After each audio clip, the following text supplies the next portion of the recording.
the roof-sized thing that was built by several scientists in France.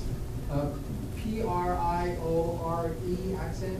P-R-I-O-R-E. No, don't know anything about it. Is it on PezWiki? Okay, big one.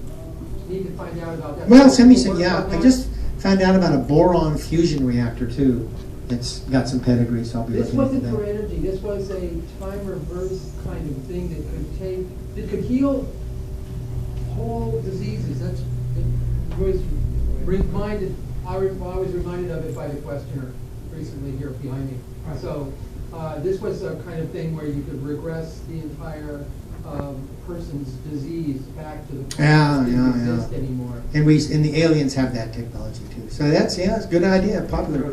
Fire away, Tom. Yes, it's the second time I've heard this. It's just fabulous. Your talk on You're a glutton for punishment, aren't you? a comment. I wanted to bring this book to you, and I could not find it. I brought a couple others for you. George Buono over in Davis wrote a book called Alien Mind, and he talks a lot about the verdants, and he says The verdants. Oh, that would be great. Oh, I'd love to hear about that.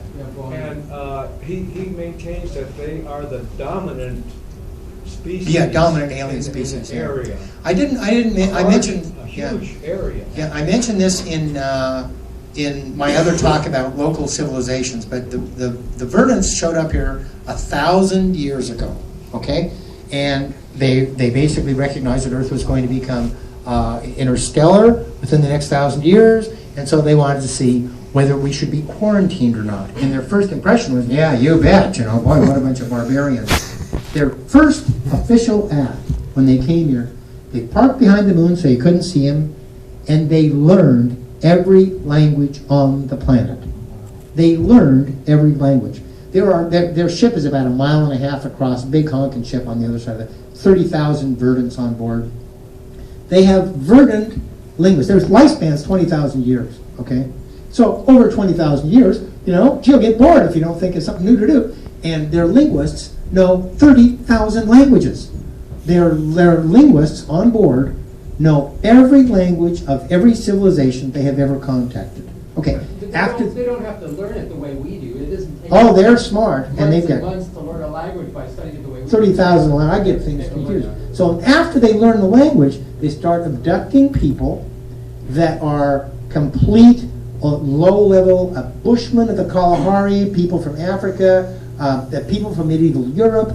And the way that you abduct is all of a sudden there's kind of a blue light, and then all of a sudden you're standing in a place that's familiar. In case of a bushman, they've got a place in their spaceship that looks like the jungle, and then you see an alien that looks like you, that speaks your perfect dialect, and they says, "Gee, how does your civilization work? How does your food work?"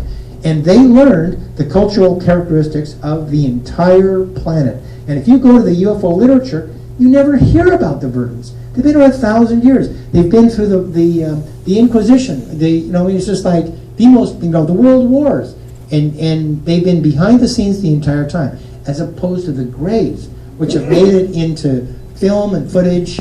But it's like there are 500 trillion verdants. And they don't come from this galaxy. They are right at about 14 million light years away, which puts them in the Magellanic Cloud, which narrows it down to about 12 different galaxies they could be from. And one of the comments they made was they said, when we find a warring planet, we quarantine them. We don't try and change them. We just keep them from bothering anybody in the neighborhood. And he says, as an example, we found 2 civilizations that were warring with one another. And the verdants said, holy smokes, if these guys had come by Earth, they would have just mopped you up. The weapons they had, you would have been defenseless. They would have just cleaned you up. And he says, and when we saw that they were warring, what we did was we quarantined them, and here's how they did it. They took 1,000 verdants, and they genetically engineered them to look exactly like the alien race. And then they head on down, and they speak the perfect dialect, and they're real smart, they're engaging, and they work their way into positions of authority in the civilizations, and then they sabotage the space program. Okay, and that quarantined them for a while. And he said after a while they became more cooperative. And the other point that I would make is, doesn't that sound like the Greys? There are two planets that are about a month apart, two suns. They're about a light month apart. And so you're here on this one, and the other one is just over there. And you can actually get there with propulsion. And so I have to assume that it was the Verdants that quarantined the Greys. They're here, but they're not doing extraordinarily naughty things. So I would agree with you that they're the dominant species in our neighborhood, and I love to see that. Finally, welcome to the front row. Gee, you're a glutton for torture.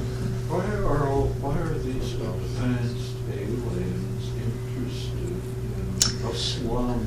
Yeah, so the allies of humanity describe that Earth is sort of like first prize at the county fair, okay? What Earth has got going for it is they got a bunch of people that are easy to enslave, the bankers have shown that, tons of arable land, and an extraordinarily diverse biota.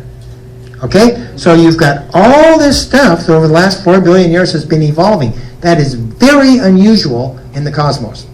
Last but not least, it's strategically located. It's not in a place in space where there aren't a lot of other civilizations. So if you cut a deal with Earth and you run the show, you get to herd everybody into cities, and you get to pick of all the minerals, all of the arable land. And that is what Agenda 21 is all about.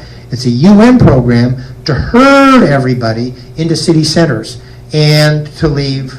I talk about this in my other video, but the Greys, it looks like the Greys are not going to succeed in doing this, and Agenda 21 is now all over everywhere. I doubt if that'll, but there are a lot of places that still have it. So the bottom line was they liked arable land, they liked minerals, and they liked the slave race, and so I wish they'd go elsewhere. Oh yeah, they were doing well. They had agreements with Nazi Germany, but then Nazi Germany lost the war. Author can make agreements with us. No, and then they possibly do against that. Yeah, so they made agreements with Truman. They made agreements with Eisenhower, but their plan to take over the planet has sort of stalled because the bankers go, hey, wait a minute, we're running the planet, not you. Well, I can't really imagine David Rockefeller to gain their respect anymore. No, and he's not smart. All he is rich. But it's easy to buy smart people. And so that's how that. Oh, welcome to. We don't have enough women at the Tesla Society. When you were talking about the service to self. Service to self, yeah. Which we know the Greys are part of that. Are the Verdants actually part of that? The service to other. They are unbelievably That's what I thought. altruistic. Yeah. They sound quite wonderful because I don't know very much about them. Yeah, you get the book. The Contact has begun by Phil Kraft, but I've got some interviews with him that's easier to digest. Well, I wanted to ask you: is it the Anunnaki, the ones that are? The Anunnaki. The story about where they came from comes from Sitchin. Okay, there are technical holes in what he says you could drive a truck through. It's clear what he says is not accurate. Okay, does it mean that it's all BS? No. There are credible people that think there is, an Anunnaki race. They also feel that there's probably a highly elliptical planet that's orbiting the Earth. But the problem with that is, if you look back at the fossil record and particularly the ice core records, if this thing was coming by at a regular period, you'd see death and destruction. You'd see volcanic activity. I mean, you'd see the periodicity, and we do not. Okay, so the first point is that orbit is not regular. Every time it goes through the solar system, it changes its period. That's because it does not go through a common gravity field. If it goes near Jupiter, if it goes near Saturn, it's going to get perturbed. Okay, first problem. And second problem, they say those people are related to us. We are beings of photosynthesis. Our entire biota, all of the species that we eat, us. We are clearly vegetarians, and so the notion that our entire vegetarian digestive system and fabrication and stuff is related to a planet that has no photosynthesis and it's based on volcanic. You go to a volcano and you get all these bugs and stuff that live on cyanide. You know, it's like, so there's some gaps in it, but it's clear that have been advanced civilizations, and all you have to do is look at the pyramids, and I'll give another talk on this. Fire away! Welcome to the back of the room. The Anunnaki get confused with the Nephilim sometimes. Don't know the difference between them. Huh? Don't know the difference between the Anunnaki and the Nephilim. So I'm ignorant. Fire away! All right, going back to life being on Mars. Sometime around 2005, 2006, I downloaded a DVD,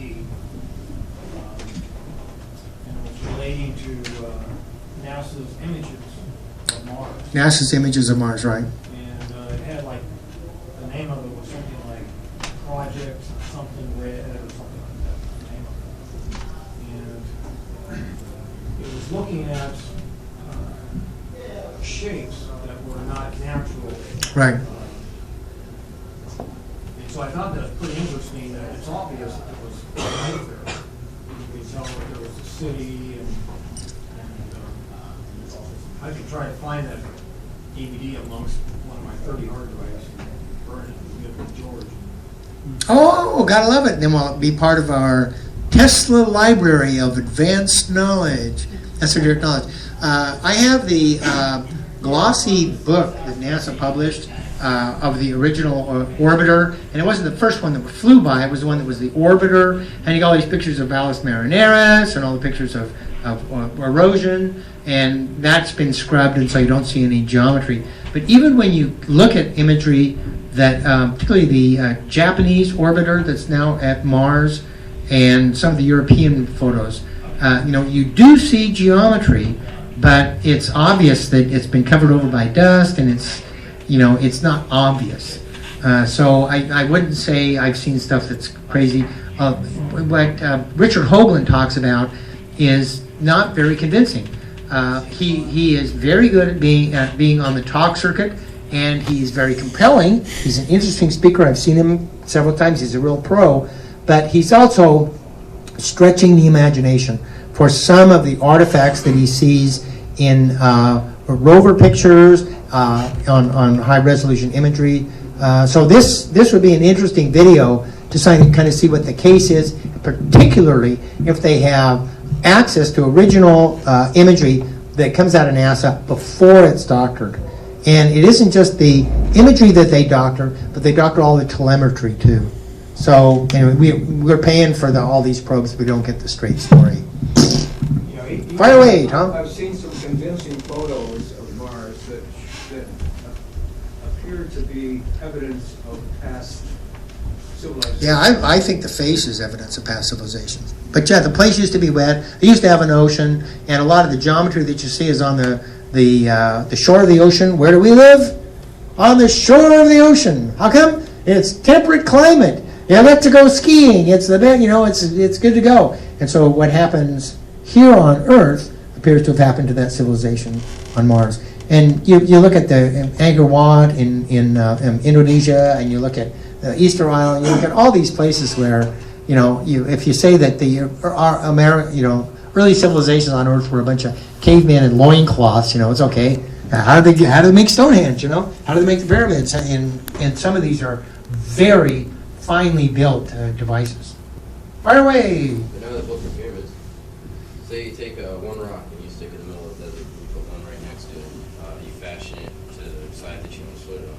You fashion the next rock, and the third side that you want to put this one. You fashion the rock, the next rock, to the side that you want to put here. You keep doing that, and then you build, you make a ramp on the side. As soon as you get four of them, you make a ramp here.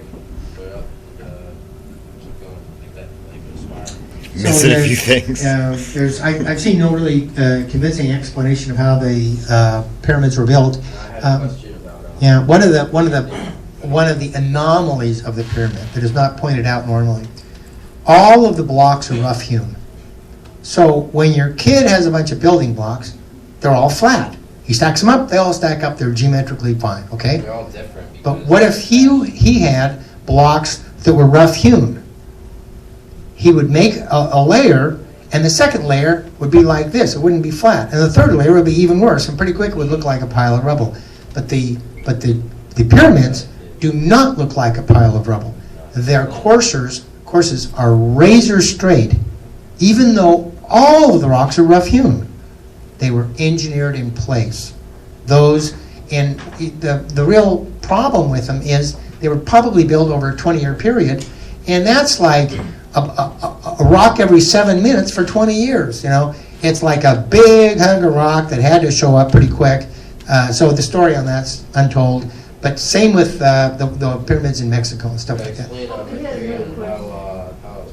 worked, like how they actually built it. Like this might help. Like you further elaborate on some other comments. When you got something that you're trying to build, and you know you're not going to be able to make it absolutely perfect, you're going to have to fashion the next to the previous. So they take a measurement of the previous and they're stacking the ground. And they just cut out the rock to be the same specification as the previous. These rocks are rough hewn, meaning they're blasted or whatever, but the sides are not straight at all. There's a group of researchers that are saying there's a way to flood the pyramid. You put down a course of rocks, and then you put the dam on the outside, and then you flood it, and then you place the rocks like that. But it's still, whatever you do, it has to be every 7 minutes. I mean, if you're going to be matching a new rock to an existing irregular profile, that's going to take you a month of Sundays to get those two irregular contours to match up. And so it's pretty clear, we don't know how it was built. We don't know who built it, we don't know why. Look, we gotta move this one, we made a mistake. Well, yeah, if it's happening every 7 minutes, 24 hours a day, that production schedule, even a slave driver couldn't make that. You were about to say? Yeah, there's a number of problems I have with conventional astronomical projections about the structure of our solar system, but the asteroid belt thing about, all these little asteroids just came together from the gas. Like, to me, you get something solid in a large mass that has a gravity field like a planet, fine, and then it gets broken up into pieces like our asteroids, or largely like the comets, but. So what's the best that you've heard as far as why and how those asteroids are, what the original mass was of whatever they were? Yeah, the conventional explanation is that due to the gravity tug of Jupiter, that planet never got going, and therefore you get a debris rain instead of getting a planet. But I believe in Tom Van Flanderen's analysis coming from cometary traces that there used to be a planet there, but it blew up. And it threw debris all over the place, and a lot of them are currently in elliptical orbits around the sun. So I think his explanation is a lot better than. And when you examine the explanation of gravity tugs, you don't get the right answer. So that's a theory that's pretty flawed. Do we have any ballpark on the original mass? It was between Earth and Jupiter, and no, I don't. I think it. Not on the tip of my tongue. Yeah, okay. But pretty hefty. Yeah. Yes, George. Yeah. We were talking about some holes in Sitchin's work on the Nephilim and the Anunnaki. Thanks for coming. Go ahead. Do you think, I've always wondered about if you're a truly advanced civilization, why do you need to come to somebody else's planet to mine gold? Can't you use energy to transmute gold? The entire Anunnaki story is full of issues, but unless they're not that advanced, and that's for some basic space flight. Well, and they come here and say the way the Verdants mine things. Okay, this highly advanced civilization, they have a mining vehicle, and they when a supernova blows up, everything flies away from the supernova. And you know that the stuff that flew away from the outside is silicaceous elements. Now, those are plentiful, you don't care about them, okay? Then you go into the next field, and those are iron-like elements, and again, they're relatively plentiful. Then you go in a little farther and you get the rare earths, and you go in a little farther and you get the element 115. So what do? They fly the ship through these asteroid fields of past supernovas, and they use their teleport beams and just start grabbing rocks. Okay, and they stuff them in the back, and they get done farming, they get back to the planet, and they have a look at all the rocks, and they take all the ones that have valuable minerals, they refine them, and the ones that don't have valuable minerals, they teleport them back or whatever. But yes, that when the Anunnaki come here to mine gold, there is clear evidence that the mine of not Midas, who is the King Solomon, apparently that thing was just nuggets laying all over Hell's Half Acre. There was this extraordinarily rich area of nuggets. Most of the gold on Earth is in South Africa, in Nevada, Elko County, Nevada, and that's because of prehistoric volcanoes. They gave you a mother lode, and there's ways to find it and stuff like that. So yeah, a lot of holes in that story, and I don't think that's totally been told yet. There was a question in the back at one point. Do you still have a question? Oh, fire away! Yes. Or if you're familiar with the story of the Joe Cell and Bill Williams. Gel cell, right, yeah. Who made a working model of it. Joe Cell. Yeah, and evidently he was accosted by a couple of some spooks in SUVs and told to destroy all of his equipment and publish it again. Yeah, I've met some inventors that have been suppressed in that fashion. I mean, you don't want to have to go through that. I was interested as I worked with Bill Williams at Ford Aerospace in Colorado Springs. So this is one person I actually knew and worked with, and he wasn't given to conspiracy theories or anything.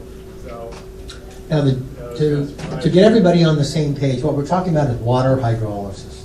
We're talking about techniques to take liquid water, do something to it, and get energy.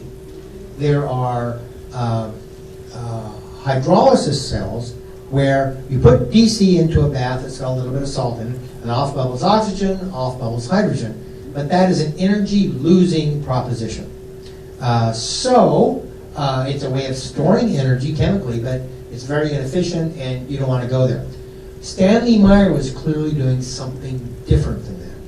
The people that have gotten the most out of these electrolysis cells are, first of all, using AC. They're not using DC. They're exciting it, and they're not using an electrolyte. And the guy that's the wizard on this is Maury King. And about every year or other year, he's at the Albuquerque conference, and he gives a talk about the current state of evolution of over-unity electrolysis. One of the problems with the Joe cell, as it's currently being sold, is it's a DC device. And when you put it on your car, all that happens is the fuel consumption goes up and your mileage goes down. So it's pretty clear that we don't have the cat's eyebrow right now. Excuse me. As opposed to that, the Paul Pantone's GEAT reactor, that thing doubles or triples your mileage, and if you know how to build it right, you can get your car to run on water. A very sophisticated bit of technology, but at this point it's illegal to do it in California. Time to change the laws. They actually had a working model at the Conspiracy Convention a few years ago, and we watched it run on soda and smoothies. I won't go into details, but Pantone has given several presentations, and you know how to design it. It does work, but it's an interdimensional device. It's not just a straightforward electrolytic cell. The reason it works is pretty much profoundly unknown. It's clearly an etheric energy device. Yes, sir. Yeah, I thought this was going to be about the Boeing company, because weren't they supposedly working on a warp drive? Oh yeah, Boeing and Lockheed, but they've already built these anti-gravity superluminal craft that are, servicing Mars, servicing the moon, and flying around. So, yeah, what we know in the white world is pretty trivial compared to them. And really, we only find out about what they do from whistleblowers. So it's a fairly noisy, information flow. Yep, the guys under the building stuff. Hey, fire away! Welcome to the Tesla Society. I would be interested to hear some of your comments on crop circles and aliens, the relationship. Yeah, so you've seen the movie Thrive, correct? I'm sorry? Have you seen the movie Thrive? No. Yes, wonderful.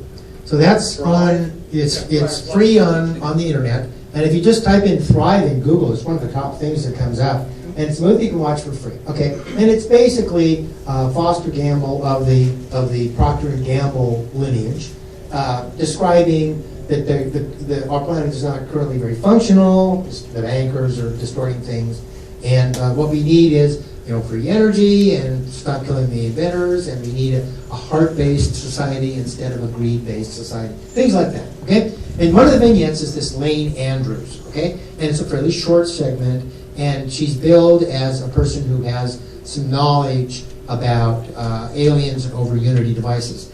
But what is not said is the true story of Lane Andrews.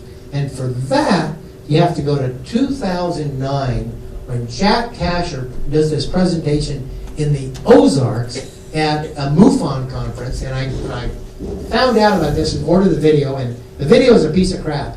But he describes that she was abducted by aliens who do make crop circles. And it was this collection of oddball, one of them looked like a cat, one of them looked like a frog. They were humanoid, but, scales and like this. And they gave her all these little diagrams that she remembered when she came back, and they were crop circles that have since appeared. And they described the function of some of the devices they use, and those have shown up in crop circles.